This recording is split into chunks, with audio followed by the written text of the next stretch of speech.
Fala pessoal, beleza? Eu sou o Fábio, sejam muito bem-vindos ao canal de resenhas dos Perdidos no Tempo, onde a gente bate papo e troca ideias sobre quadrinhos, RPG e assuntos relacionados. Então se liga aí que a resenha de hoje já vai começar e o assunto vai ser RPG. Hoje eu separei aqui para o nosso bate-papo o Epifania, Deuses em Nós, um RPG nacional escrito pelo Marcelo Teles e publicado pela editora New Order. Se você tá ligado no movimento, já acompanha aqui o canal, deve lembrar que eu fiz um unboxing desse livro, tá dando uma folheada, né, mostrando o material, como é que ficou, aquelas primeiras impressões e tudo mais. Vou deixar aqui no card para quem quiser conferir ou rever, mas hoje chegou a hora da gente fazer a resenha do livro, né? Também dando uma passada geral por todo o material aqui, para tentar mostrar para vocês mais ou menos qual é a proposta do jogo, qual é a pegada, qual é o tipo de história, quais são os temas que são tratados aqui. E olha só, apesar do Epifania não ser um livro muito extenso, ele tem aí aproximadamente 96 páginas, os temas e os tipos de histórias tratados aqui, eles realmente são bem abrangentes e tem uma escala épica e cósmica, né? Porque afinal de contas, se você não sabe ainda, a gente vai começar a destrinchar isso aqui. A pegada do Epifania é justamente o despertar de deuses, por isso o nome Deuses em Nós, né? Então já dá uma ideia da proporção e do escopo das coisas, beleza? Mas vamos lá, vamos com calma, vamos mostrar um pouquinho de cada coisa. A gente vai ter aqui, acho que eu cheguei a mostrar no unboxing, mas enfim, a gente vai ter aqui a ficha, né, do Epifania, e a gente vai ter aqui no início do livro uma história em quadrinhos, né?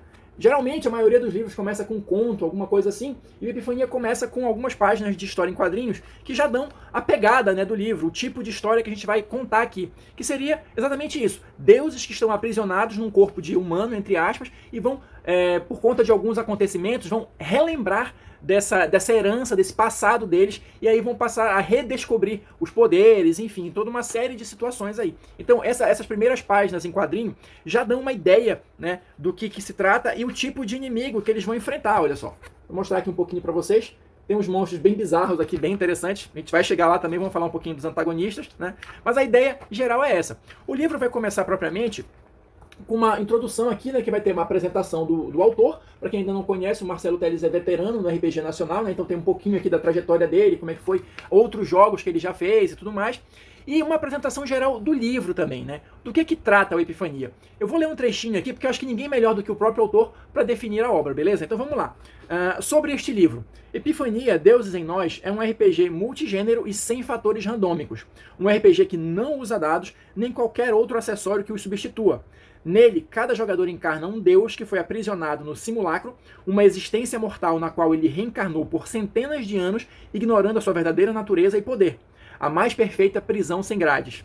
Os personagens dos jogadores estão despertando ou despertaram recentemente do seu aprisionamento e agora querem ascender e reaver o seu lugar no multiverso. Ou seja, acredito que só com esse primeiro parágrafo aqui, como eu falei, já dá para ter uma ideia da proporção do tipo de jogo, né? A gente está falando aqui de escala cósmica, de escala épica, de multiverso, né? De deuses. Você vai jogar literalmente com deuses aqui. Só que, claro, né, para o jogo ter alguma graça, os deuses eles ainda não estão full power, né? Mas o objetivo é justamente esse. E mesmo eles não estando full power, já dá para fazer um monte de coisa, tá? Então, só para ter aquela primeira ideia aqui. Então, o livro vai seguir e vai começar falando pra gente aqui, olha, do cenário, tá? O cenário, na verdade, vai ser dividido em vários, tipo, verbetes, né, vamos dizer assim, explicando conceitos que são importantes, conceitos básicos para o jogo, né? Então a gente vai ter aqui várias páginas falando, olha, multiverso, os planos, a origem de toda essa história aqui, né, a vida, os primordiais, o que seria tudo isso. Então, essa primeira parte vai trazer vários conceitos gerais que você vai aproveitar e provavelmente vai utilizar na sua história, e ainda que você não utilize diretamente, vai servir para você, narrador, entender mais ou menos o que está por trás ali, né? Porque afinal de contas os jogadores vão estar descobrindo tudo isso, né? Mas você, enquanto narrador, precisa ter uma ideia geral até para poder escolher o que é que você vai revelar para eles, como você vai revelar. Então esse primeiro capítulo vai falar basicamente sobre esses conceitos, olha, o conceito do simulacro e tal, que é a prisão sem grade. Salvo engano, o Marcelo fala em alguns momentos aqui do livro as influências que ele teve, inclusive o jogo Cult, né, que tem também essa ideia de você estar aprisionado ali em alguma coisa, né, um simulacro, algo assim. E inclusive o Matrix também traz um pouco disso, né, da realidade não ser o que você imagina que é, e ser uma grande prisão. Então assim, é um jogo que mistura várias referências, vários conceitos, né, então isso tudo vai ajudando também você a entender entender mais ou menos qual é a pegada, né? Então, passando esse primeiro capítulo com essas informações básicas, o que é que a gente vai ter? E assim, primeiro, só pra gente fechar um pouquinho. Resumindo a ideia geral da coisa, os personagens vão ser deuses, tá? Que estão aprisionados ali naquele simulacro e acontecimentos vão fazer com que eles comecem a rememorar esse passado. E com isso, retomar a herança e os poderes deles, propriamente ditos, né? Então, basicamente é isso, só pra gente fechar essa parte do cenário. Depois, o livro vai tratar especificamente dos personagens, olha só. E aqui nessa parte dos personagens, a gente vai entrar um pouco na questão dos conceitos aplicados aos próprios personagens. Afinal de contas, o que eles podem fazer, quais são os poderes dele, como é que eu vou construir um personagem, é mais ou menos isso. E em linhas bem gerais, o que a gente vai ter aqui? O grupo de personagens aqui vai se chamar Panteão. Tá? Claro, em referência à mitologia e tudo mais, só que qual é o detalhe? Esse panteão pode ser real, né? Um panteão que a gente conhece, grego, romano, sei lá, o panteão que você quiser, ou pode ser um panteão fictício, que só vai existir ali na sua mesa, que você e os jogadores vão criar. Os personagens não necessariamente precisam ser do mesmo panteão, eles podem ser de diversos panteões diferentes. Mas caso eles sejam do mesmo panteão, você tem que levar em consideração que toda a mitologia daquele panteão de fato existiu. Os personagens só esqueceram. O que eu quero dizer com isso? Se, por exemplo, no panteão que você escolheu, o seu deus, né, é irmão do deus do outro personagem, todas as histórias, todas as lendas que envolvem isso e o fato de vocês serem irmãos vai ser preservado aqui no Epifania, beleza? Todas as traições, todas as intrigas que aconteceram dentro daquele panteão aconteceram de verdade em termos de jogo e os personagens de vocês vão relembrando isso aos poucos. Então isso pode influenciar na maneira como você vê o seu companheiro ali de equipe, de panteão, enfim. Pode inclusive gerar situações interessantes para você interpretar, né? Vocês vão manter esse relacionamento que vocês tinham antes ou vai acontecer alguma coisa ali que vai modificar. Então esse tipo de coisa já dá um sabor a mais, já dá um tempero a mais aí no jogo, caso os personagens sejam todos do mesmo panteão, beleza? Mas seguindo adiante, o capítulo aqui ele vai falar um pouquinho do personagem, das características de cada personagem, né? Também naquele mesmo esquema de verbetes, tá? Então, basicamente, quais vão ser as características dos personagens? Quais vão ser os poderes dele? A gente vai ter aqui o que o livro chama de domínio, tá? Que eu vou pedir licença para ler um trechinho também para vocês entenderem, olha só. Os domínios são temas sobre os quais os primordiais exercem a sua divindade, como amor, guerra, ar, justiça, cura e etc. Representam os seus poderes divinos, a conexão através da qual manifesta suas mais poderosas capacidades sobrenaturais.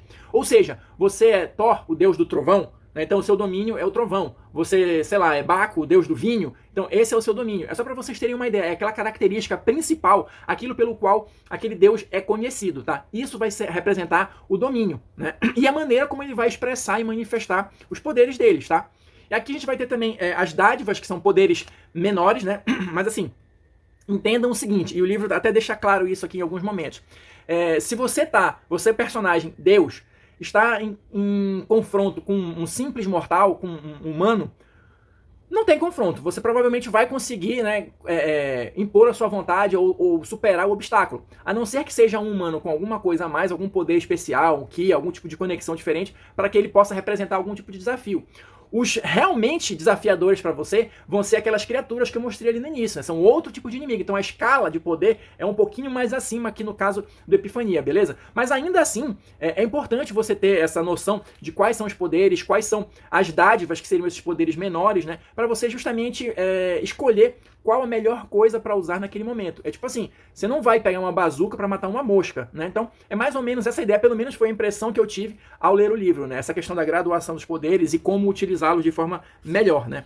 Aqui a gente vai ter, só para dar um exemplo aqui, desses poderes menores, né, dessas dádivas, seriam coisas mais específicas, tipo a clarividência, a telecinésia, telepatia, teleporte. O livro vai trazer aqui uma lista aqui explicando mais ou menos o funcionamento delas e como é que elas se encaixam nesse esquema do jogo. Fora isso, você vai ter a questão das paixões, né, que aí vai ser uma coisa mais voltada para a personalidade, né, para os interesses daquele deus. O que é que o motiva, né, quais são os sentimentos dele, né, como é que ele se enxerga, esse tipo de coisa, mais ou menos isso. Vai ser uma característica mais voltada para a questão da interpretação. E fora isso, você vai ter algumas coisas mais voltadas para sistema também, que são o destino, que é calculado aqui em pontos. Você vai ter uma quantidade X de pontos de destino, que você pode gastar dependendo da situação, para mudar o resultado daquela ação.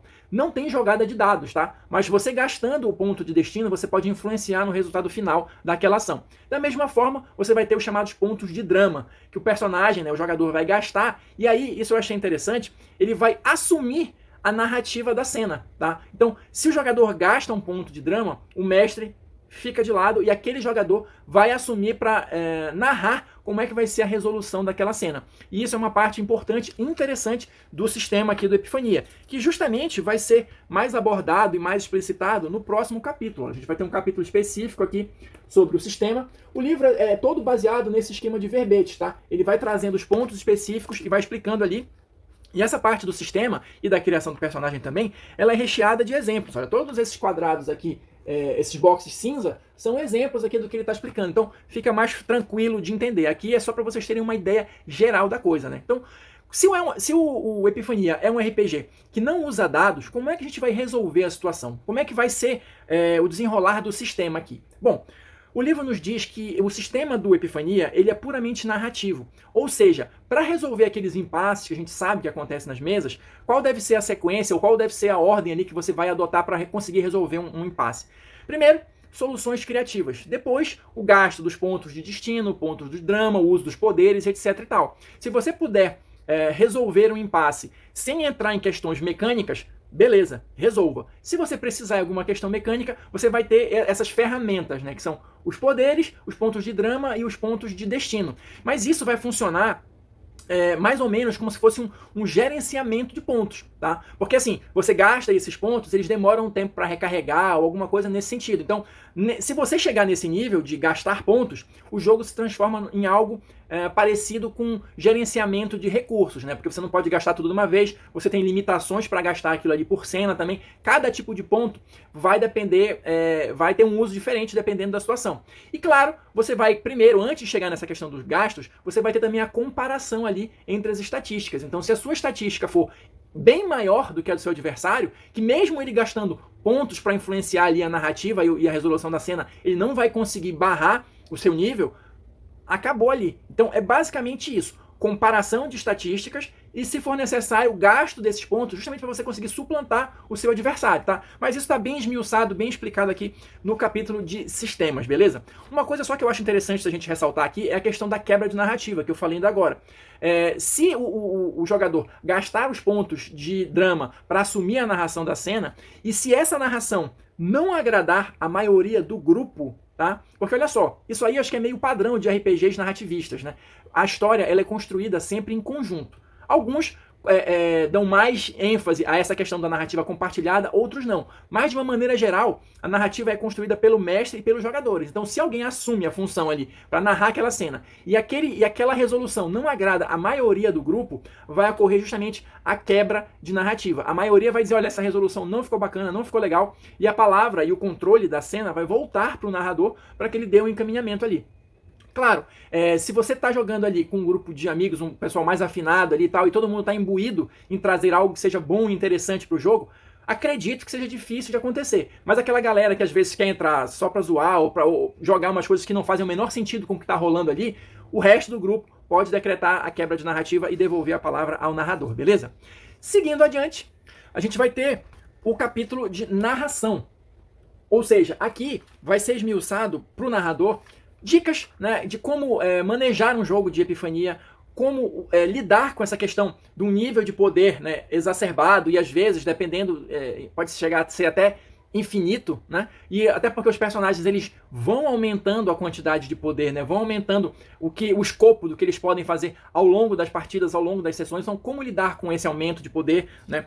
Temas interessantes, coisas que são legais de explorar, um pouco mais também sobre a questão do cenário, sobre o que está por trás dos panos ali para você ir revelando para os seus jogadores. Esse capítulo vai falar um pouco de tudo isso. Olha. Também uma coisa que eu achei interessante, a questão dos flashbacks ali para você utilizar tanto como ferramenta narrativa, né, para os personagens irem lembrando as vidas antigas, talvez para introduzir um novo uso de poder dele. Então assim, tem muitas ferramentas interessantes. O livro vai trazer aqui várias páginas usando todas essas ideias aqui, ou dando ideias, né, melhor dizendo, de como você pode usar. Então é um capítulo bem interessante e necessário, né, porque a gente está falando aqui de um jogo com um nível de poder que não é muito comum. Então, realmente você precisa ali de umas dicas de como manejar isso de uma maneira melhor para que as coisas não saiam do controle.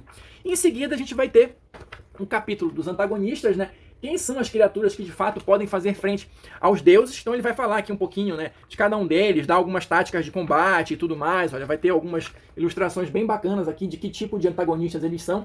E assim, basicamente, em linhas bem gerais, os antagonistas são aqueles que vão querer que os deuses continuem presos no tal do simulacro. Então existe tipo um policiamento, tipo o Matrix, né, com os agentes. Então quando alguém está próximo de despertar ou despertou, aquilo ali chama a atenção para que aquela situação seja contida, resolvida e o simulacro seja preservado. Pelo menos esses são os inimigos mais comuns, tá? Como a gente está falando aqui numa escala de multiverso, inclusive, existem outras coisas ali mais sombrias ou mais esquisitas à medida que os personagens forem avançando de nível e aumentando a possibilidade, né, de visitar outros mundos ou aumentando seus poderes, esse tipo de coisa. O Epifania é um jogo realmente com uma escala de poder bem diferenciada. Aqui mais alguns inimigos. Uma escala de poder bem diferenciada, porque se você quiser viajar na maionese, vamos dizer assim, realmente tem muita coisa para explorar, né? A própria aventura introdutória que a gente vai ter aqui no finalzinho, né, que é o roteiro que ele chama, né, ela termina, melhor dizendo, já levando os personagens para um outro nível mais elevado de poder, que eles descobrem que a realidade onde eles iniciaram ali não é a única, existem várias outras realidades, existe a questão do multiverso mesmo. Então, assim, é aquele tipo de jogo que se você quiser viajar, se você quiser explorar as coisas num nível realmente épico e cósmico, né, sabendo lidar com as consequências disso, claro, e pode ser um jogo bastante interessante, beleza? Então, gente, para dar uma ideia geral aqui do jogo, acho que é mais ou menos isso. Espero que vocês tenham curtido aí um pouquinho do Epifania. E se você assistiu o vídeo até agora, muito obrigado. Deixa aí o seu like, seu dislike, seu comentário. Já conheceu o jogo? Já jogou? O que você tá achando? Deixa aí a sua impressão pra gente continuar esse bate-papo aí nos comentários, beleza? Eu vou ficando por aqui e a gente se encontra na próxima resenha.